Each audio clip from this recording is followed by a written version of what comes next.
Surabaya selalu punya cerita di setiap sudut kotanya. Di antara deru kendaraan, lampu jalan yang tak pernah padam, dan hiruk-pikuk warganya yang bekerja tanpa henti. Terselip kehidupan kecil yang sederhana, seperti sebuah warung rawon di pinggir jalan. Warung itu milik Pak Sastro, seorang pria paruh baya yang mewarisi resep rawon dari almarhum ibunya. Warung kecil itu berdiri di gang sempit, tak jauh dari pusat kota. Meja kayu yang mulai pudar, kursi plastik dengan warna tak seragam, serta aroma kuah hitam rawon yang mengepul setiap malam, menjadi ciri khas yang membuat beberapa pelanggan tetap betah datang. Namun, belakangan keadaan berbeda. Pelanggan semakin jarang mampir. Warung-warung besar dengan lampu terang dan menu modern mulai menggeser tempat sederhana milik Pak Sastro. Malam itu, ia duduk sendiri di kursi depan warungnya, memandangi jalan yang sepi. Hanya sesekali ada motor lewat, dan angin membawa aroma sisa rawon yang sudah dingin. Ia bertanya dalam hati, sampai kapan warung peninggalan ibunya bisa bertahan di tengah gempuran zaman? Suasana Surabaya malam itu terasa berbeda bagi Pak Sastro. Jalanan yang biasanya padat oleh kendaraan, kini hanya sesekali dilalui motor dan mobil. Angin malam berhembus, membawa aroma asap knalpot, bercampur dengan bau kuah rawon yang sudah hampir dingin di meja warungnya. Warung kecil itu berdiri di pinggir sebuah gang, tidak jauh dari jalan utama. Tapi letaknya yang agak tersembunyi, membuat banyak orang lebih memilih tempat makan lain yang lebih terang dan mudah diakses. Warung rawon milik Pak Sastro sebenarnya punya sejarah panjang. Warung itu didirikan almarhumah ibunya puluhan tahun lalu, ketika Surabaya belum seramai sekarang. Dahulu, sebelum ada rumah makan modern, sebelum wareng-wareng besar menjamur di pinggir jalan raya, rawon buatan ibunya terkenal di kampung. Kuah hitam yang pekat dengan aroma kluwek, daging yang empuk, dan sambal tauge segar yang selalu menemani, membuat banyak orang rela antre. Pak Sastro tumbuh besar dengan melihat ibunya mengaduk panci rawon setiap pagi. Dari situlah ia belajar memasak, belajar sabar, dan belajar bahwa memasak bukan hanya soal rasa, tapi juga soal ketulusan hati. Namun, seiring waktu, zaman berubah. Generasi baru lebih suka makanan cepat saji, restoran kekinian, atau makanan instan yang mudah dipesan lewat ponsel. Pak, tak usah masak bonyok-bonyok lagi, kata Bu Lastri istrinya. Malam itu, lah, kenapa? Sahut Pak Sastro sambil menyalakan kompor tua di dapur warung. Sekarang pembeli paling cuma 2 atau 3 orang. Kalau masak banyak, nanti mubazir, dibuang sayang, dimakan. Kita sendiri juga nggak mungkin habis. Pak Sastro hanya terdiam. Ia tahu istrinya benar. Belakangan ini, sehari-hari hanya beberapa orang saja yang mampir ke warungnya. Kadang mahasiswa yang kebetulan lewat, kadang tukang ojek online yang ingin sekadar makan murah. Jauh berbeda dengan masa lalu ketika kursi-kursi plastik di warung itu selalu penuh. Bahkan sampai ada yang rela duduk di pinggir jalan. Malam semakin larut. Pak Sastro duduk di kursi panjang depan warungnya, menatap jalanan yang makin sepi. Tangannya menopang dagu, pikirannya melayang jauh. Di sampingnya, termos nasi masih setengah penuh. Kuah rawon di panci hanya berkurang sedikit, dan beberapa potong daging terlihat mengambang sendirian. Kalau begini terus, Las, mungkin warung ini nggak akan bertahan lama, ucapnya lirih. Bu Lastri yang sedang membereskan meja hanya melirik sekilas. Aku juga mikir begitu, tapi kita harus gimana lagi? Saingan makin banyak, modal kita juga pas-pasan. Kalau ditutup, kita mau kerja apa? Pertanyaan itu menggantung di udara. Pak Sastro tidak punya jawaban. Ia memang tidak punya keahlian lain selain memasak. Usia juga sudah tidak muda lagi. Sulit baginya untuk mencari pekerjaan lain. Sementara itu, kebutuhan rumah tangga semakin besar. Anak semata wayangnya, Rani, sebentar lagi masuk kuliah. Biaya yang dibutuhkan tentu tidak sedikit. Rawon ini peninggalan ibuku, Las. Masa aku tega nutup warung ini? Kata Pak Sastro lagi. Suaranya bergetar menahan kecewa. Bu Lastri menghampiri, menepuk pelan bahu suaminya. Aku tahu, Mas. Aku ngerti ini bukan sekadar warung. Ini juga kenangan. Tapi kita juga harus realistis. Kalau memang sudah waktunya, mungkin kita harus rela melepas Pak Sastro menghela napas panjang. Ia tidak sanggup membayangkan warung itu hilang begitu saja. Setiap sudutnya menyimpan kenangan bersama almarhum ibunya. Aroma rawon yang dulu memenuhi udara ketika ia masih kecil, suara riuh pelanggan yang bercanda, bahkan lampu Petromax tua yang dulu dipakai menerangi warung sebelum ada listrik. Semua itu terlalu berharga untuk ditinggalkan. Saat itulah, seorang pria datang menghampiri, langkahnya pelan.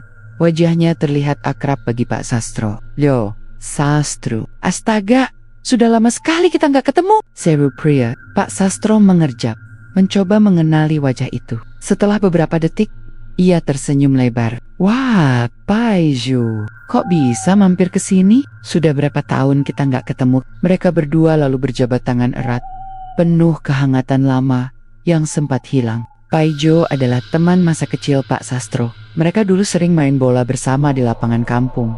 Tapi setelah dewasa, masing-masing sibuk dengan kehidupannya. Paijo merantau keluar kota, dan kabarnya ia sempat bekerja di berbagai usaha makanan. Setelah memesan semangkuk rawon, Paijo duduk sambil menatap warung sepi itu. "Wah, rasanya masih sama, Stro. Enak, gurih, bikin kangen. Tapi kok sepi banget ya sekarang?" tanyanya. Pak Sastro tersenyum pahit. "Ya begitulah, Jo. Zaman sudah berubah. Orang-orang sekarang lebih suka makan di tempat mewah. Warung sederhana kayak gini sudah jarang dilirik." Paijo mengangguk pelan, lalu menatap Sastro dengan pandangan penuh arti. "Aku ngerti perasaanmu. Tapi ada cara lain kalau kamu mau." Pak Sastro menoleh. Alisnya terangkat. "Cara lain? Maksudmu gimana?" Paijo mencondongkan badan. Suaranya direndahkan, seakan takut ada yang mendengar. "Aku tahu, warungmu ini bersejarah. Sayang kalau hilang. Kalau kamu benar-benar ingin warung ini tetap hidup, ada satu jalan. Jalan yang gak semua orang berani tempuh." Pak Sastro terdiam. Kata-kata itu menggantung di telinganya. Ia ingin bertanya lebih jauh, tapi ada sesuatu di dalam dirinya yang menahan. Ia hanya bisa menatap Paijo yang terus melahap rawon dengan lahap, seolah tidak ada beban. Malam itu, sebelum pamit, Paijo hanya berpesan singkat. "Besok atau lusa, kalau kamu sudah siap, temui aku. Aku akan tunjukkan jalan yang bisa bikin warungmu gak pernah sepi lagi." Pak Sastro hanya mengangguk samar, meski pikirannya kalut. Sepeninggal Paijo, ia duduk lama di kursi depan warung, menatap kosong ke arah jalan. Kata-kata temannya tadi terus terngiang-ngiang. Jalan lain, jalan yang gak semua orang berani tempuh. Dan malam itu, untuk pertama kalinya, Pak Sastro merasa hatinya goyah. Keesokan paginya, warung rawon Pak Sastro kembali buka seperti biasa. Seperti ritual harian, ia bangun sejak pukul 5 subuh, menyiapkan bumbu, memotong daging, lalu merebus kuah hitam pekat dengan kluwek. Aroma harum segera memenuhi dapur kecilnya. Dulu, aroma itu cukup untuk membuat tetangga dan orang-orang sekitar datang, sekadar menyeruput kuah panas di pagi hari. Namun belakangan, meski aromanya tetap sama, orang-orang tidak lagi berdatangan. Hanya ada 2 pelanggan pagi itu. Seorang bapak tua yang sudah menjadi langganan lama, dan seorang sopir angkot yang kebetulan lewat. Setelah itu, warung kembali lengang. Pak Sastro duduk di kursi depan warung, sambil menyeruput kopi hitam. Pandangannya kosong, pikirannya masih tertinggal pada ucapan Paijo semalam. Ada jalan lain, jalan yang gak semua orang berani tempuh. Kalimat itu terus menggantung di kepalanya. Ada rasa penasaran, tapi juga ketakutan. Apa sebenarnya maksud Paijo? Apakah hanya sekadar strategi bisnis? Atau sesuatu yang lebih dalam? Siang harinya, Paijo benar-benar datang lagi. Kali ini, ia tidak datang sebagai pelanggan, melainkan khusus untuk menemui Sastro. Mereka duduk berdua di pojok warung yang sepi. "Stro," Paijo membuka percakapan dengan nada serius. "Kamu tahu kenapa warung-warung lain bisa cepat maju? Bukan cuma soal rasa, bukan cuma soal tempat yang strategis. Ada yang lebih dari itu." Pak Sastro mengernyit. "Maksudmu apa? Promosi? Uang banyak? Buat iklan?" Paijo menggeleng pelan. "Bukan. Aku bicara tentang hal yang gak kelihatan. Tapi ini tentang cara orang-orang mencari jalan pintas." Pak Sastro menegakkan tubuhnya, mulai merasa tidak nyaman. "Jalan pintas? Kamu maksud Paijo menatapnya tajam. Pesugihan. Seketika, ruangan seolah hening. Kata itu seperti bom yang jatuh di telinga Sastro. Ia menelan ludah. Tangannya refleks meremas gelas kopi di depannya. Paijo, kamu bercanda kan? Suaranya lirih, hampir berbisik. Aku serius, Stro. Kamu kira semua warung besar itu bisa bertahan karena mereka pintar masak? Tidak, ada yang dopat. Bantuan dari tempat-tempat yang gak bisa dijelaskan dengan logika. Pak Sastro gelisah. Ia tahu istilah pesugihan. Dari kecil ia sering mendengar cerita tentang orang-orang yang tiba-tiba kaya, mendadak punya usaha laris manis, tapi kemudian keluarganya mengalami kejadian aneh. Namun, ia tidak pernah benar-benar percaya, hanya menganggapnya mitos untuk menakut-nakuti anak-anak. Joe, aku gak yakin berani main-main dengan hal semacam itu. Dosa besar, nanti malah bawa musibah buat keluarga, ujar Sastro. Suaranya bergetar. Paijo hanya tersenyum tipis. Aku gak maksa, Stro. Aku cuma kasih tahu. Aku sendiri pernah lihat orang melakukannya. Mereka pergi ke Alas Purwo di Banyuwangi. Katanya, di sana ada tempat pesugihan paling kuat. Kalau berhasil, usahamu bakal gak pernah sepi lagi. Orang bisa antre sampai tengah malam. Meski cuma makan rawon sederhana kayak punyamu. Nama itu kembali menggema di kepala Sastro. Alas Purwo. Sejak dulu ia mendengar cerita tentang hutan angker di ujung timur Jawa itu. Katanya, itu adalah tempat kerajaan gaib bersemayam. Orang-orang bilang siapa saja yang masuk ke sana dengan niat buruk bisa tersesat selamanya. Ada juga cerita tentang orang hilang berhari-hari di dalam hutan, lalu kembali dengan mata kosong dan tak lagi sama seperti dulu. Pak Sastro bergidik. Aku gak bisa, Joe. Aku bukan orang yang berani nyoba hal-hal begitu. Terserah kamu. Aku cuma cerita. Tapi ingat, Stro, kalau kamu terus jalan seperti sekarang, warung ini gak akan bertahan lama. Kamu tahu sendiri kondisi ekonomi kita. Kamu juga punya anak kan? Mau dia gagal kuliah cuma karena kamu keras kepala? Ucapan Paijo seperti pisau yang menusuk hati Sastro. Ia memang memikirkan Rani, anak semata wayangnya. Gadis itu pintar dan punya cita-cita tinggi. Kalau warung ini benar-benar tutup, bagaimana mungkin ia bisa membiayai kuliah anaknya? Malam itu, setelah Paijo pergi, Sastro duduk sendirian di warung yang sudah sepi. Lampu neon yang mulai redup membuat suasana semakin muram. Ia menatap panci rawon yang masih penuh, daging yang tak tersentuh, dan uang hasil penjualan hari itu yang hanya cukup untuk membeli beras. Dalam hati kecilnya, ia mulai goyah. Apa benar? Ya, kalau ada jalan lain, aku harus mencoba, gumamnya lirih. Hari-hari berikutnya, kata-kata Paijo terus menghantui. Sastro mulai mencari tahu tentang Alas Purwo. Ia bertanya, diam-diam, pada seorang tetua kampung, Mbah Darmo, yang dikenal sering memberikan wejangan spiritual. Mbah, apa benar di Alas Purwo ada tempat orang mencari pesugihan? Tanya Sastro, hati-hati. Mbah Darmo menatapnya lama, lalu menghela napas berat. Sastro, kenapa kamu tanyakan itu? Alas Purwo bukan tempat main-main. Itu gerbang alam gaib. Banyak yang masuk ke sana, tapi tidak semua bisa pulang. Aku cuma penasaran saja, Mbah. Elak Sastro. Kalau sekadar penasaran, lebih baik jangan diteruskan. Banyak orang tergoda dengan janji kekayaan instan, tapi mereka lupa semua itu ada tumbalnya. Ingat, Sastro, kalau setan memberi sesuatu, pasti ada yang harus kamu bayar. Kata-kata itu membuat Sastro semakin gelisah. Ia tahu Mbah Darmo benar, tapi kondisi hidupnya seolah memaksanya untuk mencari jalan apapun. Malam berikutnya, Paijo kembali. Kali ini ia membawa beberapa cerita lebih detail. Ia menyebut nama seorang dukun di Banyuwangi yang bisa mengantar ke tempat ritual pesugihan di dalam Alas Purwo. Orang itu dikenal bisa buka jalan. Kamu cuma perlu menyiapkan sesajen, straw, bunga 7 rupa, kemenyan, ayam cemani. Setelah itu, kamu tinggal ikuti apa yang diperintahkan. Percayalah, setelah itu warungmu gak akan pernah sepi lagi. Pak Sastro diam. Di satu sisi, ia takut. Di sisi lain, ia tergoda. Matanya menatap warung kosong, Pikirannya kembali pada wajah anaknya yang sebentar lagi lulus sekolah.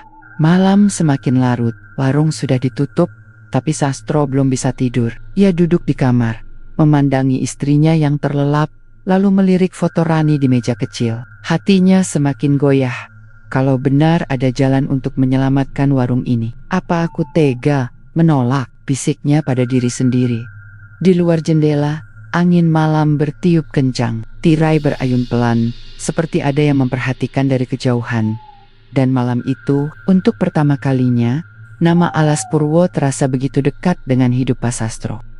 Beberapa hari setelah pertemuannya dengan Paijo, hati Pak Sastro semakin resah. Warungnya tetap sepi, bahkan lebih parah dari sebelumnya. Dalam sehari, ia hanya mendapat 3 pelanggan. Uang yang terkumpul hanya cukup untuk membeli bahan makanan keesokan harinya. Sementara itu, biaya sekolah Rani sudah menunggu. Surat pemberitahuan pembayaran uang pendaftaran kuliah datang, dan jumlahnya membuat kepala Sastro pening. Malam itu, setelah menutup warung, Sastro duduk termenung di teras rumah. Rokok kretek di tangannya hampir habis, tapi kepalanya tetap penuh beban. Paijo datang lagi, seakan tahu kapan temannya itu benar-benar berada di titik lemah. "Stro," kata Paijo pelan, "kamu nggak bisa terus begini. Aku ngerti, kamu orangnya jujur. Tapi dunia sekarang nggak cukup pakai kejujuran doang. Kadang kita harus berani ambil risiko." Pak Sastro menunduk. "Aku takut, Jo. Kalau benar aku coba pesugihan itu, bagaimana kalau malah celaka?" Paijo tersenyum samar. "Celaka itu kalau kamu diam aja, Stro. Warungmu sebentar lagi mati, anakmu bisa gagal kuliah. Kamu mau itu terjadi?" Ucapan itu seperti cambuk. Pak Sastro tak bisa menjawab. Hatinya berteriak menolak, tapi pikirannya terus dipenuhi wajah Rani. Akhirnya, ia mengangguk pelan. "Kalau memang itu satu-satunya cara, aku siap." Paijo menepuk bahunya. "Bagus. Besok malam, ikut aku ke Banyuwangi. Kita ke Alas Purwo keesokan harinya." Sastro berpamitan kepada istrinya dengan alasan hendak mencari pemasok daging baru di Banyuwangi. Bu Lastri hanya mengangguk. Meski terlihat heran, ia tidak pernah tahu bahwa suaminya menyimpan niat lain. Perjalanan ditempuh dengan bus malam. Lampu jalan berkelebat di jendela. Suara mesin bercampur dengan dengkuran penumpang. Namun, Sastro tidak bisa memejamkan mata. Hatinya terus berdegup kencang, membayangkan apa yang akan ia hadapi di hutan yang katanya angker itu. Sesampainya di Banyuwangi, menjelang subuh, Paijo mengajaknya bertemu dengan seorang pria tua berjanggut putih, mengenakan sarung hitam dan peci lusuh. Namanya Mbah Wiryo. Ia dikenal sebagai orang pintar yang sering diminta mengantar orang-orang yang ingin melakukan ritual tertentu di Alas Purwo.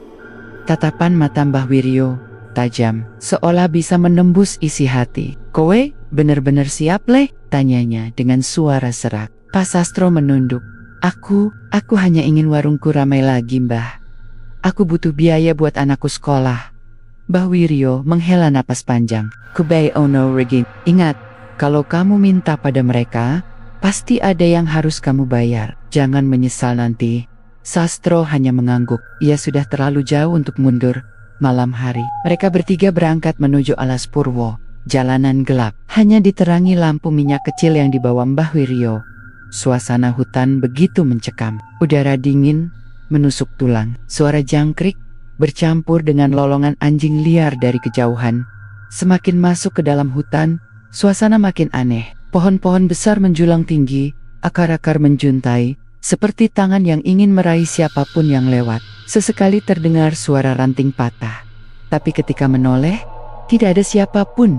Sastro berusaha menenangkan diri. Namun, bulu kuduknya berdiri ketika ia merasa ada tatapan dari kegelapan. Seolah-olah ada banyak pasang mata yang mengawasi langkah mereka. "Jangan banyak nengok, Stro," bisik Paijo. "Kalau kamu lihat sesuatu, pura-pura saja nggak ada." Sastro mengangguk kaku. Keringat dingin membasahi lehernya. Meski udara begitu menusuk, mereka tiba di sebuah gua kecil yang dikelilingi pohon beringin besar. Di depan gua, terdapat batu datar seperti meja altar. Mbah Wiryo menaruh sesajen di atasnya. Bunga 7 rupa, kemenyan, dan seekor ayam cemani yang sudah disembelih, duduk tenang. "Sastro, kata Mbah Wiryo. Tutup matamu, jangan buka sampai aku bilang. Pak Sastro menuruti. Ia duduk bersila di tanah lembab, mata terpajam. Telinga hanya mendengar suara mantra yang dilantunkan Mbah Wiryo. Aroma kemenyan semakin pekat, membuat kepalanya pusing. Tiba-tiba, ia merasa ada angin dingin yang berhembus dari dalam gua. Suaranya berbeda, seperti bisikan banyak orang bercampur jadi satu. Meski matanya tertutup, ia bisa merasakan ada sesuatu yang bergerak mendekat. Jantungnya berdegup kencang, keringat dingin mengucur deras. Jangan buka mata, Stro, suara Paijo terdengar tegas. Sastro berusaha keras menahan diri, meski rasa takut hampir membuatnya pingsan. Dalam kegelapan matanya yang terpejam, ia seperti melihat bayangan hitam besar berdiri tepat di depannya. Bayangan itu tidak jelas, hanya bentuk samar dengan tatapan merah menyala. Lalu, sebuah suara berat menggema di telinganya. Apa yang kau minta? Sastro terkejut, tubuhnya bergetar hebat. Ia tidak tahu apakah harus menjawab atau diam. Namun, lidahnya bergerak sendiri. Aku ingin warung, rawonku ramai lagi. Aku ingin anakku bisa sekolah. Aku ingin keluargaku hidup layak. Suara itu kembali terdengar, lebih dalam, seakan langsung masuk ke dalam dadanya. Permintaanmu akan terkabul, tapi ingat, semua ada harga. Setelah itu, hening, angin dingin menghilang, aroma kemenyan memudar. Mbah Wiryo lalu menyuruh Sastro membuka mata.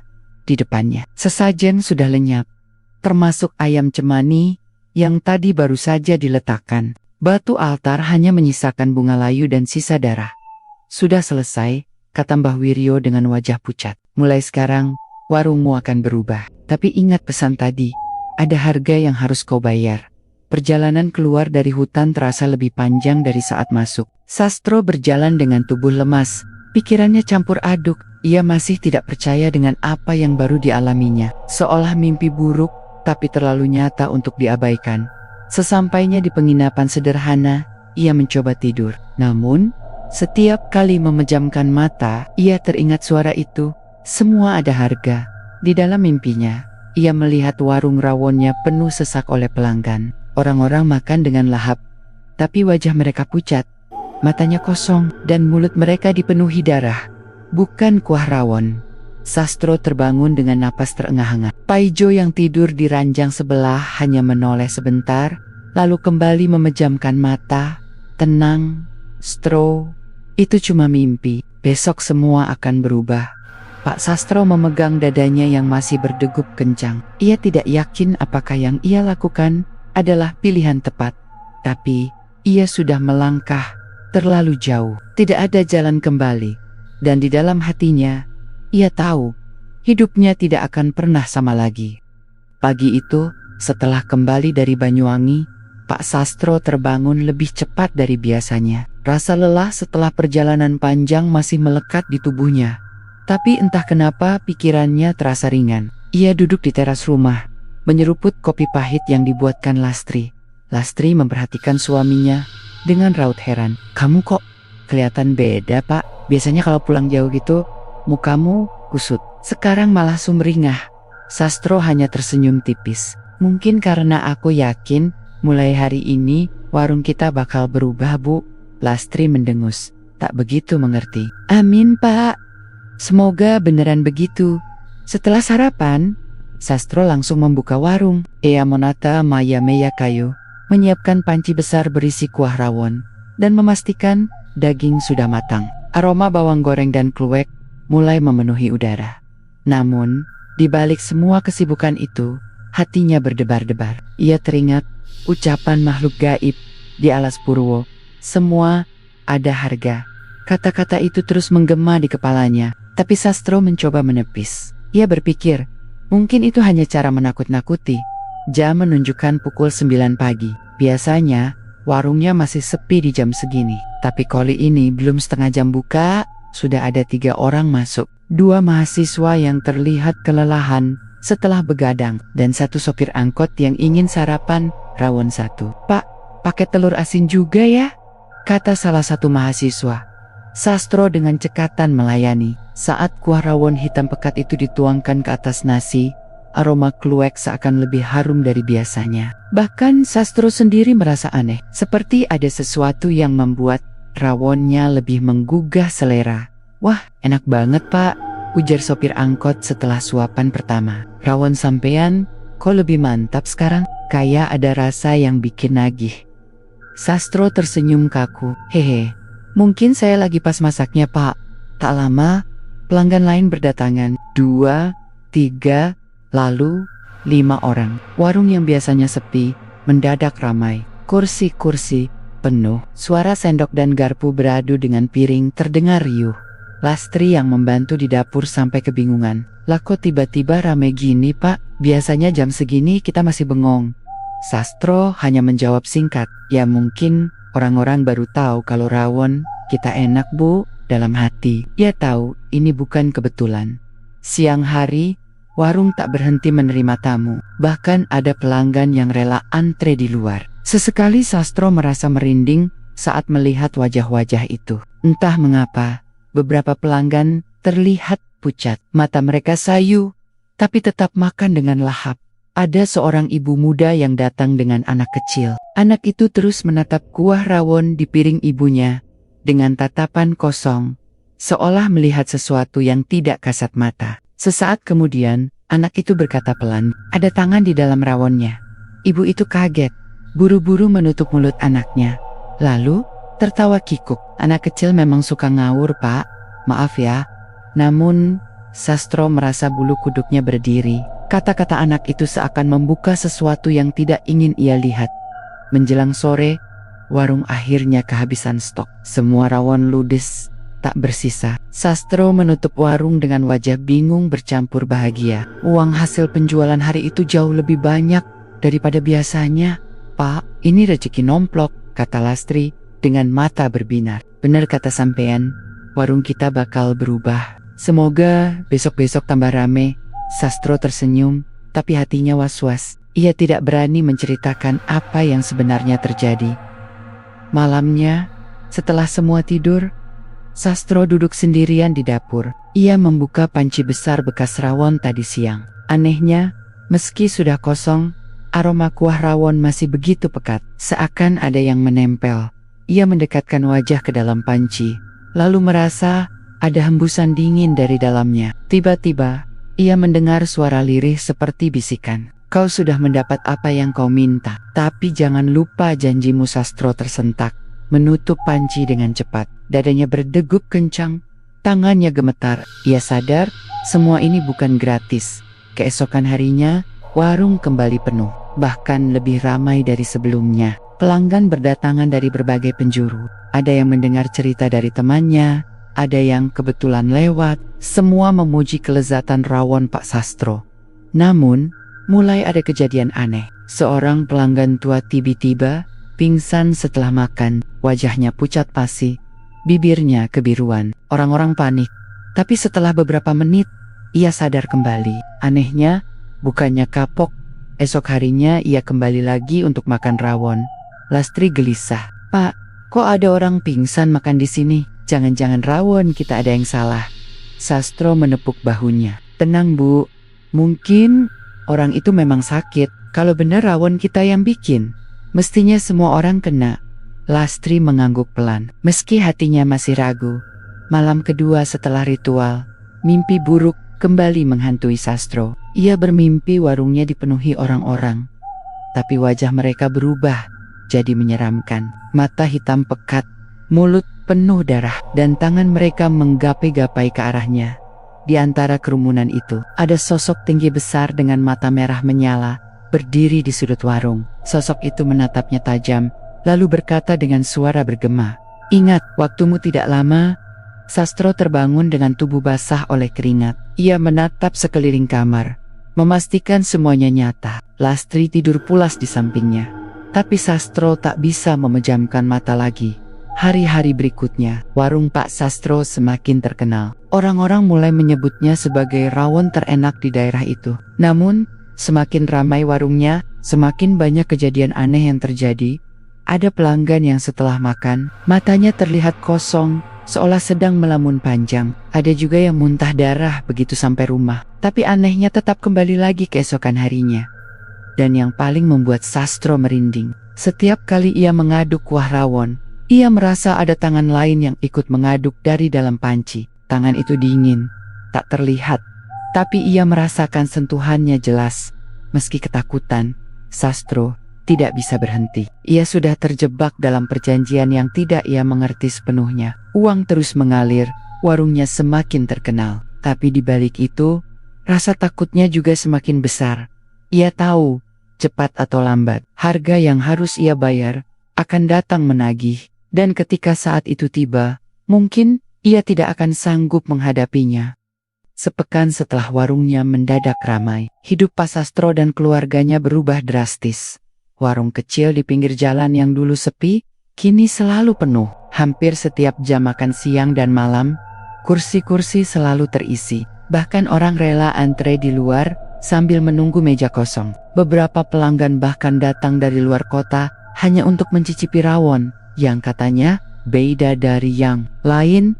Lastri tak henti-hentinya merasa bersyukur. Alhamdulillah Pak, dulu kita selalu khawatir nggak bisa bayar listrik. Sekarang bisa nyisihin buat tabungan. Sastro hanya mengangguk sambil tersenyum tipis. Ia ikut merasa lega, tapi dalam hatinya selalu ada bayangan suara itu. Semua ada harga.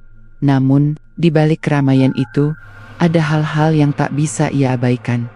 Suatu malam, seorang bapak paruh-baya datang bersama keluarganya. Mereka memesan rawon seperti biasa. Semua makan dengan lahap, tapi si bapak itu terlihat berbeda. Ia menatap panci kuah rawon dengan mata berbinar, lalu bergumam, harumnya kayak menggel-menggel. Setelah makan, wajahnya menjadi pucat pasi. Istrinya panik dan segera mengajaknya pulang. Tapi keesokan harinya, bapak itu kembali lagi, sendirian. Ia duduk di meja pojok, memesan semangkuk rawon, lalu makan dengan tenang. Meski tubuhnya gemetar, Sastro hanya bisa memperhatikan dari jauh. Perasaan tak enak muncul lagi. Kenapa orang-orang yang sakit tetap datang kembali? Malam itu, setelah menutup warung, Sastro pulang dengan wajah lelah. Sesampainya di rumah, ia menemukan Lastri cemas di ruang tamu. Pak, Rani demam tinggi, katanya khawatir. Tadi sore masih sehat, tiba-tiba panasnya naik, badannya dingin, matanya sayu. Sastro segera masuk ke kamar anaknya. Rani berbaring dengan wajah pucat, napasnya berat. Ia membuka mata sebentar dan berbisik, Pak, aku mimpi aneh. Apa nak? Aku lihat banyak orang makan rawon di warung kita, tapi wajah mereka hitam, mulutnya berdarah. Mereka manggil-manggil aku. Sastro tercekat. Ia mencoba menenangkan anaknya. Itu cuma mimpi Rani, istirahat aja ya. Namun, bulu kuduknya berdiri. Ia sadar, sakit Rani bukan demam biasa. Keesokan harinya, meski hatinya gundah, Sastro tetap membuka warung. Pelanggan terus berdatangan, tak peduli bahwa putrinya sedang sakit di rumah. Saat sedang mengaduk kuah rawon, ia kembali merasakan hal yang membuatnya ketakutan. Ada tangan lain yang ikut bergerak di dalam panci. Sentuhan dingin itu jelas, seolah-olah ada sosok tak kasat mata yang ikut memasak bersamanya. Ia buru-buru menarik sendok besar itu, tapi kuah rawon tetap berputar pelan, seperti ada yang masih mengaduk meski tangannya sudah berhenti. Pak, nggak apa-apa? Tanya salah satu pelanggan yang melihatnya terdiam. Sastro tersenyum kaku. Hehe, nggak apa-apa mas, lagi ngelamun. Dalam hati, ia semakin yakin ada sesuatu yang ikut campur dalam setiap mangkuk rawon yang keluar dari dapurnya. Malam itu, saat ia sedang merapikan kursi, ia melihat sesuatu di kaca jendela warung. Sekilas, bayangan hitam tinggi besar berdiri di belakangnya. Matanya merah menyala, menatap tajam ke arah Sastro. Sastro menoleh cepat, tapi tak ada siapapun. Hanya kursi kosong dan aroma kuah rawon yang masih pekat menempel di udara. Ia menutup warung dengan tergesa-gesa. Keringat dingin bercucuran. Beberapa hari kemudian, Lastri mulai merasakan keanehan. Pak, aku heran, pelanggan kita kok banyak yang wajahnya pucat. Ada yang sampai muntah di sini, tapi besoknya balik lagi. Sastro mencoba menutupi. Mungkin mereka suka sama rawon kita, Bu. Itu tandanya enak. Lastri menggeleng. Tapi rasanya kayak ada yang beda. Aku tiap nyicip kuah, lidahku pahit. Kamu nggak ngerasa? Sastro? Ia sendiri sering merasa kuah rawon itu punya rasa aneh. Tapi pelanggan tetap menikmatinya. Seolah hanya orang-orang tertentu, termasuk keluarganya, yang bisa merasakan pahit itu. Suatu malam, Rani kembali mengigau dalam tidurnya. Ia memanggil-manggil nama ayahnya.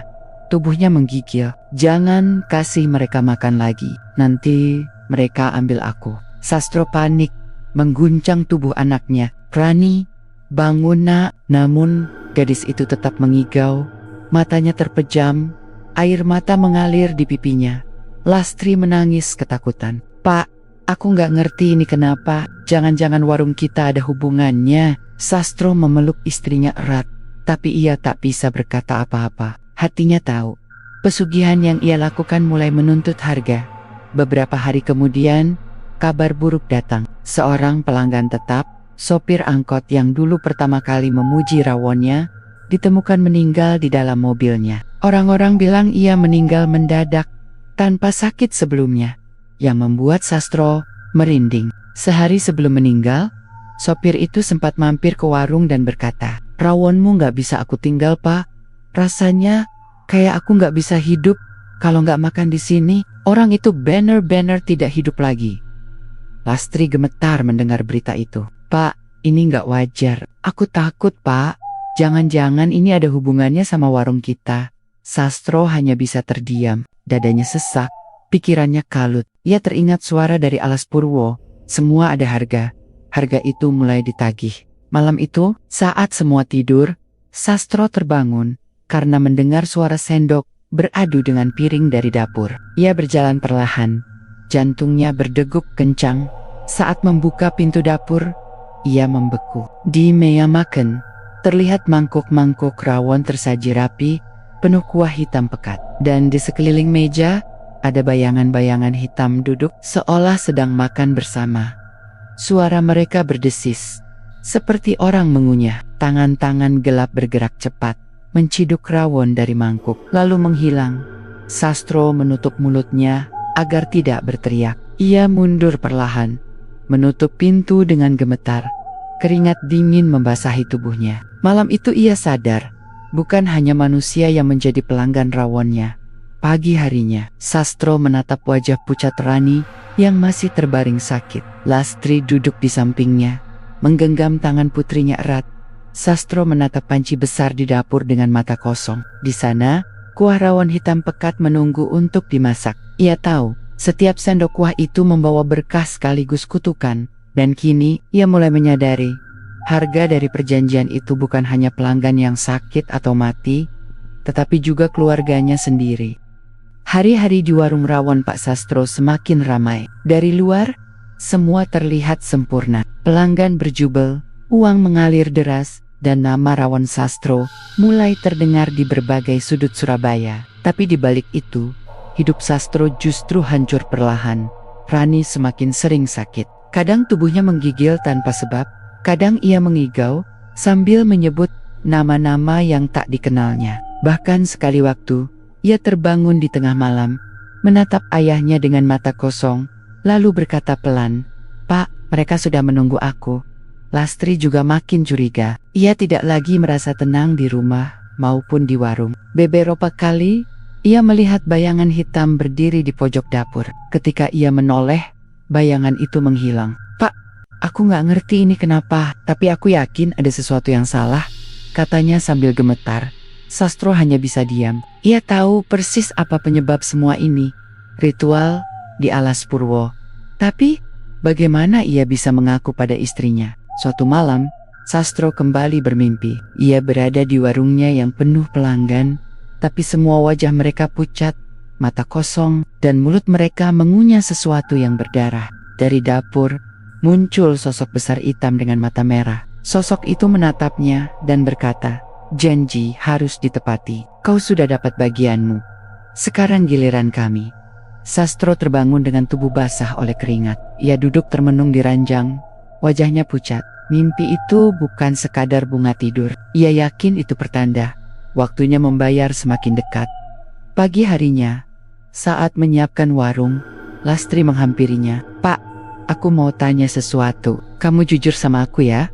Sastro menoleh. "Tanya apa, Bu? Sejak kapan rawon kita bisa seenak ini? Sejak kapan orang-orang jadi kayak ketagihan?" Sastro terdiam. Tangannya yang memotong daging berhenti. "Aku nggak tahu, Bu. Mungkin rezeki," jawabnya singkat. Lastri menggeleng. "Aku nggak percaya. Aku istrimu, Pak. Aku tahu kamu nggak mungkin tiba-tiba bisa bikin rawon seenak ini. Katakan yang sebenarnya. Ada apa?" Tatapan Lastri membuat Sastro makin tertekan. Tapi lidahnya terkunci. Ia ingin bicara, tapi ketakutan menahannya. Bagaimana kalau Lastri marah? Bagaimana kalau ia meninggalkan Sastro setelah tahu kebenarannya? Hari itu, kabar buruk kembali datang. Seorang pelanggan tetap, ibu muda yang pernah membawa anak kecilnya, ditemukan meninggal mendadak di rumahnya. Orang-orang bilang, sebelum meninggal, ia sempat muntah darah dengan jumlah banyak yang membuat bulu kuduk Sastro berdiri. Sehari sebelumnya, ibu itu sempat mampir dan berkata sambil tersenyum pucat, "Pak Sastro, rawon sampeyan rasane kayak nggak ada duanya. Aku nggak bisa tidur kalau nggak makan semangkuk dulu. Sekarang, perempuan itu tidur untuk selamanya." Lastri semakin yakin ada sesuatu yang salah. Ia bahkan sempat berkata dengan nada tinggi, "Pak, ini semua nggak beres. Aku nggak mau kalau rezeki kita hasilnya kayak gini." Sastro hanya bisa terdiam. Ia merasa terjebak, seperti berjalan di jalan tanpa pintu keluar. Malam itu, ia mencari Paijo. Mereka bertemu di sebuah warung kopi di sudut kota. Paijo duduk santai sambil menyeruput kopi. Wajahnya tenang, seolah tidak ada masalah. "Jo," kata Sastro lirih, "kenapa semuanya jadi begini? Anakku sakit, pelanggan pada mati, tapi warungku malah tambah rame. Aku nggak kuat." Paijo menghela napas panjang. "Aku udah bilang dari awal, Stro, semua ada harga. Kamu pikir pesugihan itu main-main? Jadi bener mereka mau ambil nyawa keluargaku?" Paijo menatapnya tajam. "Mungkin, tapi itu risiko yang harus kamu tanggung. Aku juga ngalamin hal sama, Stro. Bedanya, aku sudah siap dari awal." Sastro menunduk. Kata-kata itu membuat dadanya semakin sesak. "Jo, apa ada cara buat lepas dari semua ini?" Paijo tertawa miris. "Kamu kira gampang? Kalau sudah masuk, nggak bisa keluar. Satu-satunya cara lepas, ya, bayar lunas." "Maksudmu?" Paijo mencondongkan tubuh, suaranya pelan. "Nyawa, Stro, entah nyawamu, entah orang yang kamu sayangi, itulah harga pesugihan." Malam itu, Sastro pulang dengan langkah gontai. Kata-kata Paijo terus bergema di kepalanya. Nyawa. Ia masuk ke kamar dan melihat Rani tidur dengan wajah pucat. Lastri duduk di sampingnya, menggenggam tangan putrinya erat-erat. Sastro berdiri lama, menatap keduanya. Hatinya perih. Kalau memang harga itu harus nyawa, kenapa harus keluargaku yang jadi korban? Esoknya, Sastro membuat keputusan. Ia tidak bisa terus begini. Ia harus mencari jawaban. Ia harus tahu apakah ada cara lain untuk keluar dari pesugihan itu. Beberapa hari kemudian, ia berpamitan pada Lastri dengan alasan hendak membeli bahan ke pemasok. Padahal, ia berniat kembali ke Banyuwangi. Mencari Mbah Wiryo, perjalanan panjang itu terasa lebih berat daripada sebelumnya. Sepanjang jalan, wajah Rani terus terbayang. Ia takut kalau terlalu lama pergi, anaknya bisa semakin parah. Sesampainya di Banyuwangi, ia langsung mencari rumah Mbah Wiryo. Rumah itu sederhana, dikelilingi pohon bambu. Dengan aroma kemenyan samar tercium dari dalam. Mbah Wiryo menyambutnya dengan tatapan tajam. "Kowe teko maneh le? Aku wis ngerti kenapa kowe datang." Sastro menunduk. "Mbah, aku minta tolong. Aku nggak kuat lagi. Keluargaku diganggu, anakku sakit, pelanggan pada mati. Apa nggak ada cara buat berhenti?" Mbah Wiryo menghela napas panjang. "Aku sudah peringatkan dari awal, Le. Kalau minta pada mereka, pasti ada bayarnya. Dan bayarannya nggak bisa ditolak. Tapi Mbah, aku nggak mau anakku jadi korban.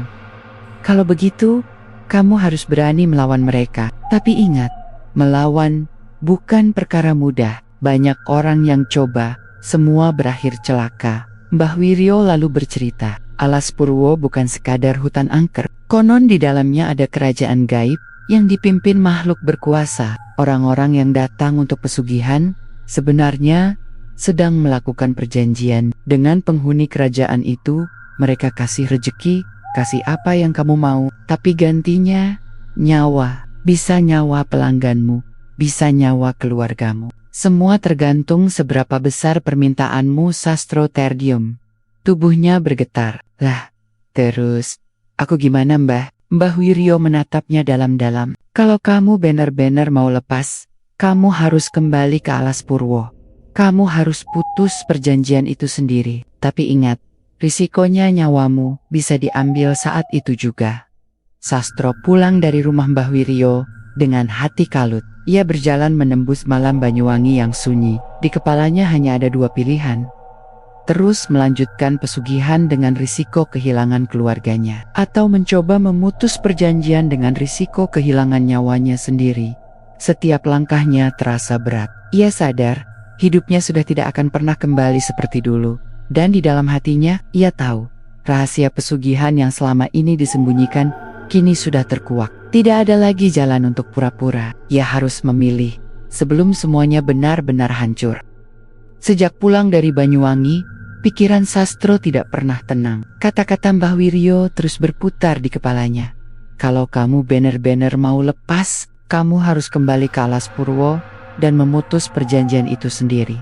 Namun keberanian untuk benar-benar melakukannya belum juga terkumpul. Bagaimana kalau ia gagal? Bagaimana kalau nyawanya diambil saat itu juga? Sementara itu, warungnya tetap dipenuhi pelanggan, tetapi suasana di balik kesuksesan itu semakin mengerikan. Hari itu warung rawon Sastro kembali ramai. Pelanggan berdesakan. Sebagian besar wajah mereka terlihat pucat, seperti orang yang tidak cukup tidur. Lastri yang sejak pagi membantu di dapur, tiba-tiba menjatuhkan piring ketika melihat sesuatu. Pak, aku barusan lihat bayangan hitam di belakang rak bumbu, serunya panik. Sastro segera menghampiri, tapi ketika ia melihat ke arah yang ditunjuk, tidak ada apa-apa selain botol kecap dan toples kerupuk. Para pelanggan tidak menyadari apa yang terjadi. Mereka tetap sibuk menikmati rawon dengan lahap. Lastri menggenggam lengan suaminya erat-erat. Pak, aku mohon, kita berhenti saja. Aku nggak kuat lagi. Sastro tidak menjawab. Ia hanya mengangguk pelan. Meski di dalam hatinya, ia tahu berhenti bukan perkara mudah. Di rumah, kondisi Rani semakin memburuk. Tubuhnya makin kurus, kulitnya pucat, dan sering terbangun di tengah malam dengan teriakan melengking.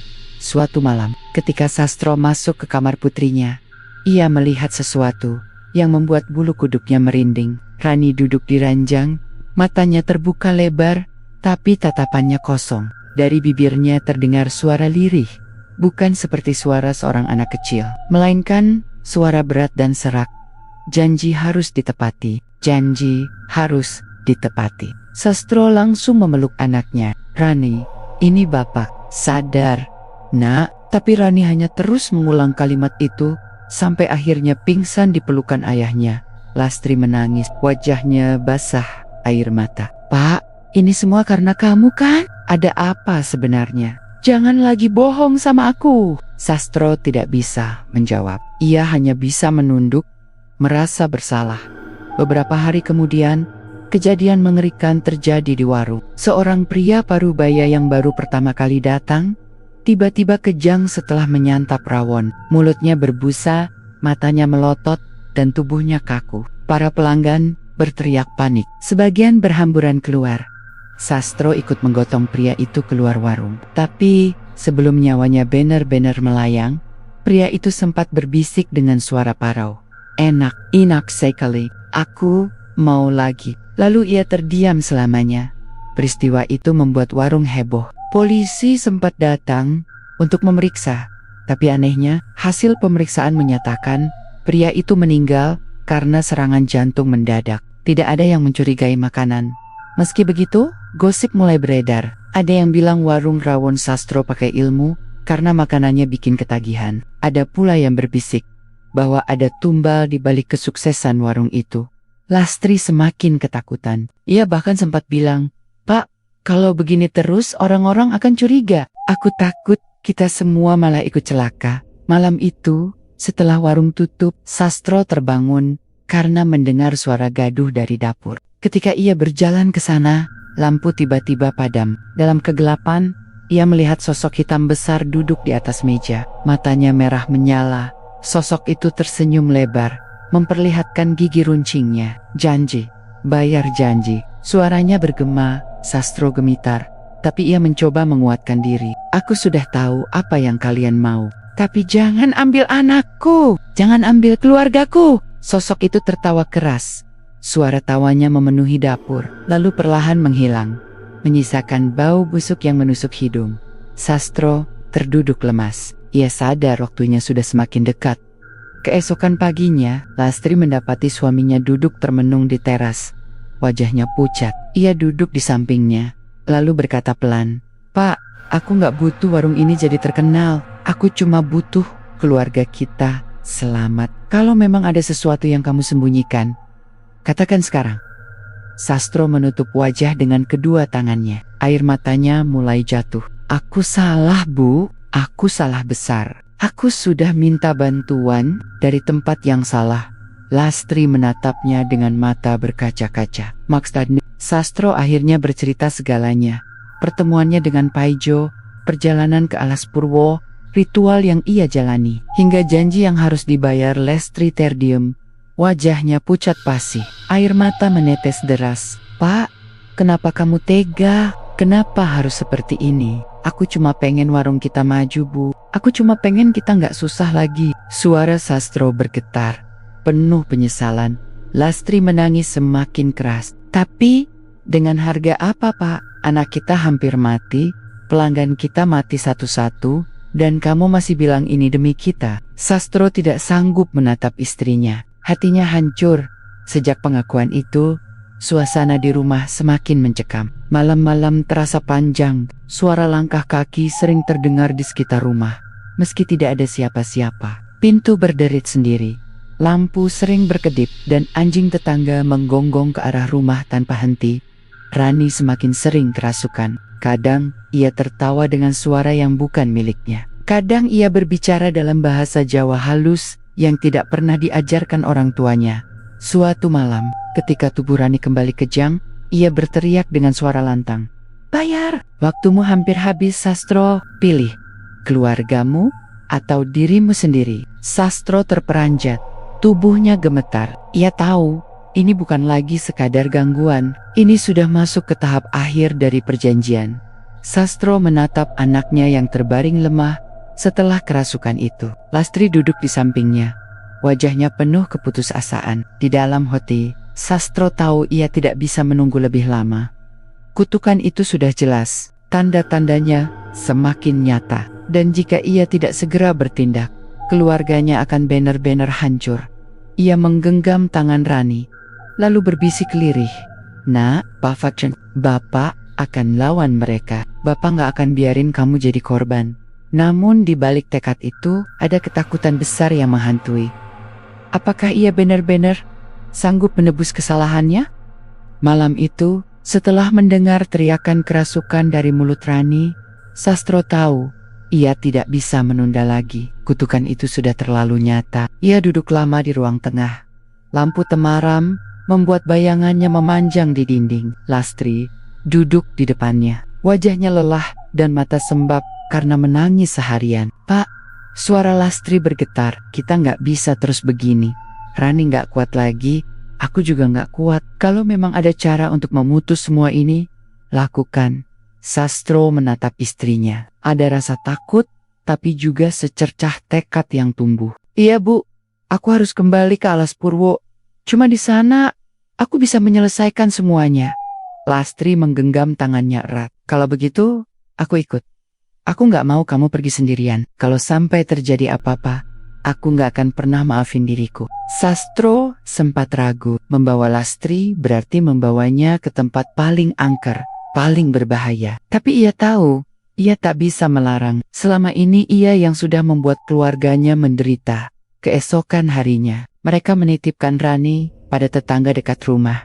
Bu Sumi, wanita tua itu heran melihat kondisi Rani yang pucat dan sering mengigau. Tapi ia hanya berkata lirih, "Kalian hati-hati, jangan main-main kalau sudah urusan sama Alas Purwo." Dengan hati berat, Sastro dan Lastri naik bus menuju Banyuwangi. Perjalanan panjang itu dipenuhi keheningan. Sastro berulang kali melirik istrinya yang menatap kosong keluar jendela, seperti tenggelam dalam pikirannya sendiri. Setiap kali bus melewati hutan lebat atau jalan sepi, Sastro merasa seperti ada mata-mata yang mengawasi. Beberapa kali ia mengusap wajah, berharap itu hanya perasaan. Tapi entah kenapa, rasa gelisah tak pernah pergi. Menjelang malam, bus mereka harus melewati jalan sepi di Situ Bondo. Penumpang tinggal sedikit, hanya beberapa orang yang tampak terlelap. Lampu di dalam bus berkelip-kelip. Tiba-tiba, Lastri mencolek lengan Sastro. "Pak, lihat di luar." Sastro menoleh. Di balik jendela, ia melihat sosok perempuan berambut panjang berdiri di tepi jalan, mengenakan kebaya putih yang lembut. Bulu kuduknya berdiri. Perempuan itu menatap langsung ke arahnya. Meski bus melaju kencang, matanya merah menyala, bibirnya tersenyum aneh. Sastro buru-buru menutup tirai jendela. "Jangan lihat, Bu," katanya panik. Namun suara perempuan itu tiba-tiba terdengar di telinganya. Meski mulutnya tak bergerak. "Janji, jangan lari dari janji, Sastro." Lastri menggenggam tangannya semakin kuat. Setelah perjalanan panjang, mereka akhirnya tiba di daerah Purwoharjo, dekat kawasan Alas Purwo. Suasana desa itu terasa asing dan sunyi, seolah semua orang enggan keluar rumah. Seorang kakek penjual kopi di warung pinggir jalan menatap mereka dengan tajam ketika mendengar tujuan mereka. "Kalian mau ke Alas Purwo? Tengah malam begini, apa kalian sudah siap?" Sastro hanya mengangguk, meski hatinya ciut. Kakek itu menghela napas panjang, lalu berbisik, "Di sana, dunia kita dan dunia mereka bercampur. Kalau kalian sudah masuk, jangan sekali-kali menoleh kalau dipanggil, dan kalau kalian dengar suara gamelan, lari, jangan berhenti." Lastri merinding mendengar peringatan itu, tapi mereka tetap melangkah, dengan lampu senter kecil sebagai penerang. Begitu masuk hutan, udara langsung berubah dingin menusuk tulang. Pepohonan rapat menutup cahaya bulan, hanya suara serangga malam yang terdengar samar. Namun sesekali, ada bunyi gamelan halus yang mengalun entah dari mana. Sastro menelan ludah. "Bu, kalau kamu dengar sesuatu, jangan dihiraukan. Ingat kata orang tadi." Lastri mengangguk cepat, wajahnya pucat. Makin dalam mereka berjalan, makin banyak keanehan muncul. Sastro melihat bayangan hitam melintas di antara pepohonan. Meski ketika disorot senter, tidak ada siapa-siapa. Lastri sempat menjerit kecil saat merasakan ada yang menyentuh pundaknya. Tapi ketika menoleh, hanya ada angin dingin yang berhembus. Lalu tiba-tiba, jalan di depan mereka bercabang 3. Padahal sebelumnya Sastro yakin hanya ada satu jalan setapak. Ia bingung harus memilih yang mana. "Pak, kita tersesat?" Suara Lastri bergetar. Sastro menarik napas dalam-dalam. Ayam mata mencoba mengingat jalan yang pernah ia lewati bersama Paijo. Saat itulah ia mendengar bisikan lirih di telinganya. "Kiri, pilih kiri." Ia membuka mata, tapi tidak melihat siapa-siapa. Keringat dingin mengucur. Akhirnya, ia nekat memilih jalan tengah, menentang bisikan itu. Sesaat kemudian, terdengar suara pekikan keras dari arah kiri, seperti suara perempuan menjerit panjang, lalu lenyap begitu saja. Lastri langsung memeluk lengannya. "Pak, itu suara apa?" Sastro hanya menggeleng. "Jangan pikirin, kita terus jalan." Setelah hampir 2 jam berjalan, mereka tiba di sebuah lapangan kecil di tengah hutan, tempat yang sama dengan ritual dulu. Di sana, Sastro kaget melihat seseorang sudah menunggu. Paijo. Wajah Paijo pucat, tubuhnya kurus, matanya cekung. Ia menyambut Sastro dengan senyum getir. "Aku tahu kamu bakal balik ke sini, Stro. Aku juga dulu berusaha kabur, tapi lihatlah aku sekarang." Lastri menatapnya dengan waspada. "Mas, kamu juga ikut pesugihan itu?" Paijo mengangguk lemah. "Iya, dan aku sudah kehilangan segalanya. Istriku mati dengan cara mengenaskan, anakku hilang tanpa jejak. Aku sendiri, cuma tinggal menunggu giliran." Sastro merasa dadanya sesak. "Paijo, aku Aku harus putus semua ini. Aku nggak bisa biarin anakku jadi korban. Paijo tertawa pahit. Kalau bisa diputus semudah itu, kamu kira aku masih di sini? Sekali masuk ke perjanjian, cuma ada dua pilihan. Bayar dengan nyawa, atau jadi milik mereka selamanya. Ucapan itu membuat Lastri hampir pingsan. Ia berpegangan pada suaminya, air matanya jatuh deras. Pak, apa kita sudah terlambat? Sastro menggenggam tangannya erat. Tidak bu, aku nggak boleh menyerah. Masih ada cara, aku yakin. Tiba-tiba, udara di sekitar lapangan berubah dingin. Tanah bergetar pelan, dan suara gamelan mulai terdengar lebih jelas. Diiringi bau kemenyan menyengat. Dari balik pepohonan, muncul sosok tinggi besar berkulit hitam legam. Dengan mata merah menyala, suara beratnya menggema di seluruh hutan. Sastro, kau kembali. Bagus. Sudah saatnya kau menepati janji, Lastri menjerit. Sementara Sastro berdiri gemetar, Paijo langsung mundur beberapa langkah. Wajahnya penuh ketakutan. Aku mau memutus perjanjian ini, teriak Sastro. Meski suaranya bergetar, sosok itu tertawa keras. Suaranya membuat Dondon bergetar. Tidak ada yang bisa memutus perjanjian, kecuali dengan darah. Kau sudah merasakan manisnya, sekarang bayar dengan pahitnya. Lastri berpegangan erat pada lengan suaminya, menangis. Pak, jangan biarkan dia ambil kamu. Sastro mengangkat wajahnya, meski ketakutan menguasai dirinya. Kalau memang harus dengan darah, biar aku yang bayar, asal keluargaku selamat.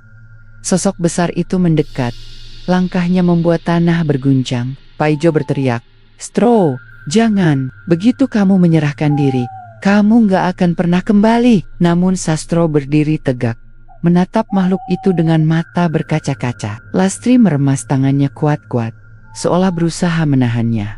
Hutan itu dipenuhi suara gamelan, jeritan samar, dan angin kencang yang berputar. Di antara kekacauan itu, Sastro sadar, inilah saat penentuan. Apakah ia sanggup melawan, atau ia harus menyerahkan diri demi keluarganya? Udara di lapangan tengah alas Purwo semakin berat. Angin kencang berputar, membuat dedaunan beterbangan. Suara gamelan mistis makin keras, seolah berasal dari dalam tanah. Lastri berpegangan erat pada lengan Sastro. Tubuhnya gemetar hebat. Sosok hitam besar itu berdiri angkuh. Matanya merah menyala menatap Sastro. Kau sudah menikmati hasil perjanjian. Warungmu penuh, uangmu berlimpah. Sekarang waktunya membayar. Tumbal sudah harus diberikan. Sastro menelan ludah. Dadanya bergemuruh. Aku sudah salah. Aku nggak mau lagi. Tolong bebaskan aku. Keluargaku nggak bersalah. Makhluk itu tertawa. Suaranya menggema menembus malam. Tidak ada yang bebas. Kau boleh memilih dirimu, istrimu, atau anak. Salah satu harus jadi milik kami. Lastri terperanjat. Wajahnya pucat pasi. Astagfirullah. Pak Cheng, aku nggak mau kehilangan siapapun di sisi lapangan. Paijo terduduk lemah, matanya merah, wajahnya penuh ketakutan. Ia berteriak lirih, Sastro, jangan percaya kalau kamu masih bisa bebas. Aku sudah coba, tapi akhirnya aku tetap kehilangan. Mereka akan terus menagih sampai semua habis. Sosok gaib itu melirik Paijo, lalu tertawa sinis. Benar, dia sudah membayar dengan istrinya, dan Nina. Sekarang tinggal dirinya yang akan kami ambil. Paijo menangis histeris, meronta-ronta. Jangan ambil aku. Tapi seolah tak ada yang bisa menolong. Lastri menutup mulut dengan kedua tangannya. Tubuhnya gemetar hebat. Pak, kita pulang saja. Tolong, aku nggak sanggup lagi. Namun jalan keluar dari lapangan itu kini tertutup kabut tebal, seakan hutan menelan mereka bulat-bulat. Makhluk itu mendekat. Setiap langkahnya membuat tanah bergetar. Cepat tentukan, Sastro, dirimu, istrimu, atau anakmu. Kalau kau diam, kami akan mengambil ketiganya sekaligus. Sastro bergetar hebat. Kepalanya pening, keringat dingin mengalir. Ia menatap Lastri yang menangis, lalu membayangkan wajah Rani yang terbaring lemah di rumah. Apa aku tega menyerahkan anakku sendiri? Tidak. Lalu istriku? Tidak. Kalau begitu, aku saja. Ia mengangkat wajah, berteriak lantang. ambil aku. Asal keluargaku selamat, ambil saja nyawaku sekarang juga. Namun suara makhluk itu semakin dingin, menusuk telinga. Kau pikir kau boleh memilih sendiri? Bukan begitu caranya. Kau harus menyerahkan mereka dengan tanganmu sendiri. Kau harus menunjuk siapa tumbal itu. Lastri terdiam, menatap suaminya dengan mata penuh ketakutan. Pak, jangan bilang aku yang harus. Sastro menjerit. Tidak, aku gak akan pernah menyerahkan kalian. Biar aku yang mati. Makhluk itu hanya tersenyum lebar. Tiba-tiba, kabut semakin pekat. Dari dalam kabut mengkil tengen-tengen hitam panjang yang menjulur ke arah Lastri. Ia berteriak kencang, tubuhnya terangkat ke udara, seolah dicekik oleh tangan gaib. Pak, tolong aku, jerit Lastri. Kakinya menendang-nendang kosong. Sastro berlari, memeluk tubuh istrinya, berusaha menariknya kembali. Lepaskan dia, jangan ambil istriku. Makhluk itu tertawa keras. Kalau bukan dia, maka anak, pilih cepat, atau keduanya kami bawa malam ini. Sastro terhuyung, pikirannya kacau. Apa aku harus menyerahkan diriku saja? Tapi kalau aku mati, bagaimana dengan Lastri dan Rani? Bagaimana mereka bertahan? Tangannya gemetar memeluk Lastri yang hampir kehilangan napas. Tiba-tiba, Paijo berdiri dengan mata merah penuh keputusasaan. Ia berteriak histeris. Sudah cukup, aku saja. Ambil aku. Aku gak mau hidup kayak gini lagi. Ia maju ke tengah lapangan, menengadahkan kedua tangannya. Ambil aku sekarang juga. Makhluk itu menoleh, matanya menyala lebih terang. Tumbal ini memang sudah milik kami, tapi dia tidak bisa membebaskanmu, Sastro. Dia hanya membayar hutangnya sendiri. Tubuh Paijo tiba-tiba melayang, berputar di udara, lalu terjatuh dengan suara keras. Tubuh Niakoku, matanya terbuka lebar tanpa nyawa. Lastri menjerit ngeri, menutup matanya. Sastro terpaku, hatinya bergetar hebat. Makhluk itu menatap mereka lagi. Sekarang giliranmu, Sastro. Pilihlah, waktumu hampir habis. Ketegangan mencapai puncaknya. Sastro memeluk istrinya.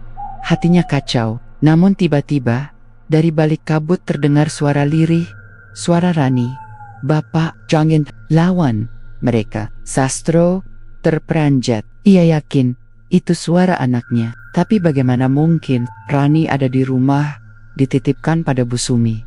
Apa ini hanya tipu daya? Atau benar Rani yang dipinjam untuk memberi kekuatan? Suara itu terdengar lagi, lebih jelas. Bapak, jangan menyerah. Bapak bisa lawan mereka. Jangan pilih siapapun. Jangan kasih tumbal. Sastro terisak. Air matanya jatuh. Ia menatap Lastri. Bu, aku gak akan kasih siapapun. Kalau memang harus berakhir, biar aku yang melawan mereka. Dengan sisa tenaga, Sastro berdiri tegak. Ia menatap makhluk besar itu, meski tubuhnya gemetar. Aku gak akan kasih tumbal. Aku menolak perjanjian ini. Ambil semua yang sudah kau kasih, aku gak peduli. Tapi keluargaku tetap milikku. Makhluk itu menggeram. Suara gamelan berhenti seketika. Berani kau melawan perjanjian? Baiklah, maka kau akan merasakan akibatnya. Tanah berguncang lebih keras. Pepohonan bergoyang. Dari kabut muncul puluhan bayangan hitam, merangkak ke arah Sastro dan Lastri. Suara jeritan dan tawa menyeramkan bergema di udara. Lastri berteriak ketakutan. Namun Sastro berdiri di depannya, mencoba melindungi dengan tubuhnya. Bu, apapun yang terjadi, jangan lepasin tanganku, bisiknya tegas. Makhluk besar itu mengangkat tangannya tinggi-tinggi, lalu menunjuk Sastro dengan jari hitam panjangnya. Kalau kau menolak, maka kau dan keluargamu akan binasa malam ini juga. Kabut menebal, bayangan hitam semakin dekat, jeritan semakin keras. Sastro menggenggam tangan Lastri kuat, menatap ke depan dengan tekad terakhir. Malam itu, di tengah alas Purwo, nasib mereka ditentukan. Menyerah pada kutukan, atau melawan meski dengan taruhan nyawa. Kabut putih pekat menyelimuti lapangan alas Purwo. Angin berputar kencang seperti pusaran badai. Sementara suara gamelan mistis kini berubah jadi jeritan melengking yang menusuk telinga. Sastro berdiri di tengah pusaran itu, menggenggam tangan Lastri erat-erat. Wajahnya pucat, namun matanya menyala dengan tekad. Ia tahu inilah titik akhir. Entah hidup, entah mati, makhluk besar hitam dengan mata merah menyala, melangkah mendekat. Suaranya menggelegar, seperti petir yang menyambar dari bawah tanah. Sastro, kau melawan perjanjian. Kau sudah makan hasilnya. Kau sudah menelan berkah kami. Sekarang kau ingin kabur begitu saja? Tidak ada yang bisa lari. Sastro berteriak balik. Suara parau, namun penuh keberanian. Aku memang salah. Tapi aku sadar sekarang. Aku gak akan serahkan keluargaku, meski nyawaku jadi taruhannya. Lastri menangis di belakangnya. Namun ia tak lagi memohon pulang. Ia hanya menggenggam tangan suaminya, seolah tahu keputusan ini tak bisa dihindari. Bayangan hitam bermunculan dari kabut, merayap cepat, mendekati mereka. Sosok-sosok itu menjerit, merintih, sekaligus tertawa dengan suara menyeramkan. Sastro spontan meraih batu besar di tanah, melempar ke arah bayangan-bayangan itu. Batu menembus tubuh mereka, tapi tak ada yang terluka. Bayangan itu malah semakin banyak.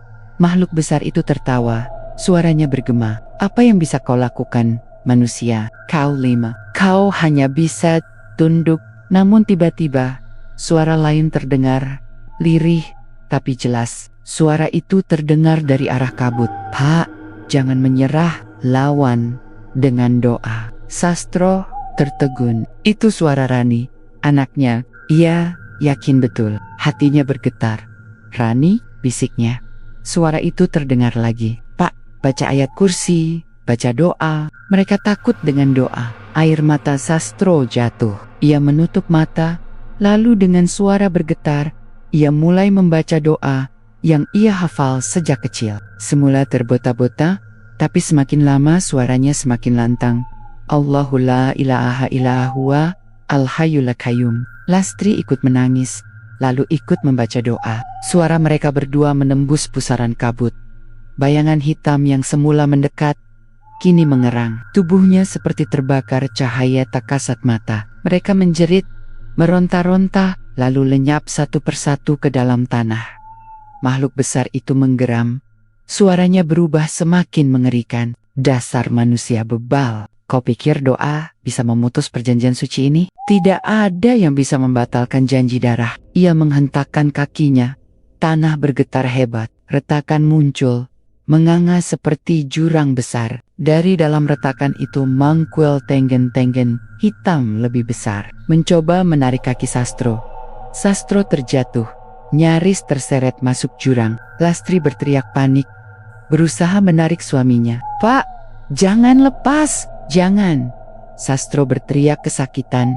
Separuh tubuhnya sudah hampir masuk ke lubang. Tapi entah dari mana, suara Rani terdengar lagi, lebih jelas. Bapak, ingat aku. Jangan kalah. Mereka cuma menipu. Mata Sastro menyala, ia menggertakkan giginya. Lalu, dengan kekuatan terakhir, ia mengucapkan doa sekuat tenaga. La ilaha illallah. Seketika, cahaya putih menyilaukan meledak dari dalam jurang. Tangan-tangan hitam yang menariknya menjerit dan melepaskan genggaman. Sastro terlempar keluar, berguling di tanah bersama Lastri. Kabut putih mendadak tersibak. Bayangan hitam lenyap. Suara gamelan berhenti. Lapangan yang tadi penuh suara gaib kini sunyi. Hanya suara angin malam terdengar. Makhluk besar itu masih berdiri, namun tubuhnya retak seperti pecahan kaca. Tidak, ini tidak mungkin. Doa manusia biasa tak seharusnya bisa melawan. Retakan di tubuhnya semakin besar, hingga akhirnya pecah berkeping-keping, lalu lenyap menjadi debu hitam yang terbawa angin. Sastro dan Lastri terduduk di tanah, tubuh gemetar hebat. Mereka saling berpelukan, menangis terseduh-seduh. Kita selamat? Tanya Lastri lirih. Sastro mengangguk pelan, meski wajahnya masih pucat. Entahlah, Bu, tapi sepertinya kita lolos malam ini. Perlahan, jalan keluar dari lapangan itu terbuka. Kabut menghilang, dan mereka bisa melihat jalan setapak menuju hutan. Dengan sisa tenaga, mereka berjalan torsiak-siok, meninggalkan alas purwo. Saat fajar merekah, mereka akhirnya sampai di rumah. Bu Sumi menyambut dengan wajah cemas. Alhamdulillah, kalian pulang juga. Rani semalaman gelisah, terus teriak-teriak mimpi buruk. Sastro berlari masuk, memeluk Rani erat-erat. Anak itu masih lemah, tapi tersenyum melihat orang tuanya kembali. "Pak, Ibu, aku mimpi aneh semalam, ada makhluk hitam mau ambil kita. Tapi aku teriak-teriak doa, terus mereka pergi." Sastro dan Lastri saling pandang. Mereka yakin suara Rani semalam memang nyata, entah lewat mimpi atau lewat ikatan batin yang tak bisa dijelaskan. Beberapa minggu berlalu, warung rawon Sastro yang dulunya selalu penuh mendadak sepi. Orang-orang yang dulu rela antre kini tak lagi datang, seolah semua berkah yang ia dapat menguap begitu saja. Sastro tak lagi peduli. Ia merasa lega meski harus memulai dari nol. Yang penting keluarganya selamat. Namun suatu malam, saat ia sedang membersihkan dapur, ia melihat sesuatu yang membuat darahnya membeku. Di panci besar tempat ia biasa memasak rawon, ada bekas tangan hitam menempel di sisi dalam, seperti jejak jari yang terbakar. Sastro terdiam, tubuhnya gemetar. Ia ingat betul, setiap kali memasak setelah pesugihan, ada tangan tak kasat mata yang ikut mengaduk kuah. Lastri masuk, melihat wajah suaminya pucat. "Pak, kenapa?" 88. Sastro hanya menunjuk panci itu. Lastri menutup mulutnya. Wajahnya langsung pucat pasi. Di malam itu, mereka berdua sadar, perjanjian mungkin sudah runtuh, tapi jejaknya tidak benar-benar hilang. Ada sesuatu yang masih tersisa. Dan sejak malam itu, setiap kali mereka menutup warung, selalu terdengar suara lirih dari dapur. Suara sendok mengaduk perlahan di dalam panci kosong. Cerita rawon setan Sastro pun berakhir. Tidak dengan kemenangan mutlak, tidak pula dengan kekalahan total. Ia berhasil menyelamatkan keluarganya. Tapi kutukan pesugihan tetap meninggalkan bekas. Seakan mengingatkan bahwa perjanjian dengan dunia gaib tak pernah benar-benar bisa diputus.